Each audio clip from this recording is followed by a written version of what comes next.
যে আজি অসম মেঘালয় সম্পৰ্কত বৰ্তমানৰ ডাবল ইঞ্জিন বিজেপি চৰকাৰ সম্পূৰ্ণভাৱে ব্যৰ্থ হৈছে আৰু যেতিয়াৰ পৰা বিজেপিয়ে উত্তৰ পূৰ্বাঞ্চলত বিভিন্ন চৰকাৰ দখল কৰিবলৈ সক্ষম হৈছে উত্তৰ পূৰ্বাঞ্চলৰ ভিতৰত এটা পিছত এটা সংঘাত আটাইতকৈ ডাঙৰ উদাহৰণ হ'ল মণিপুৰ য'ত যোৱা 3 বছৰৰ পৰা শান্তি ঘূৰি আহি পোৱা নাই অসমৰ ভিতৰতো ক'বলগীয়াই নাই কেতিয়াবা অসম মিজোৰাম কেতিয়াবা অসম নাগালেণ্ড কেতিয়াবা অসম অৰুণাচল সদ্যহতে অসম মেঘালয় আৰু এই ক্ষেত্ৰত কেন্দ্ৰৰ চৰকাৰ যিদৰে গুৰুত্ব দিব লাগে কোনো ধৰণৰ গুৰুত্ব দিয়া নাই মুখ্যমন্ত্ৰী যি ধৰণৰ নেতৃত্ব ল'ব লাগে কোনো ধৰণৰ নেতৃত্ব লোৱা নাই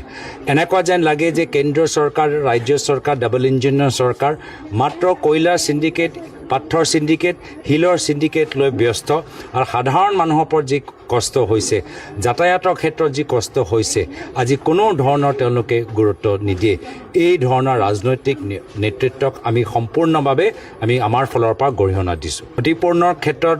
মেছিভ কেলেংকাৰী হৈছে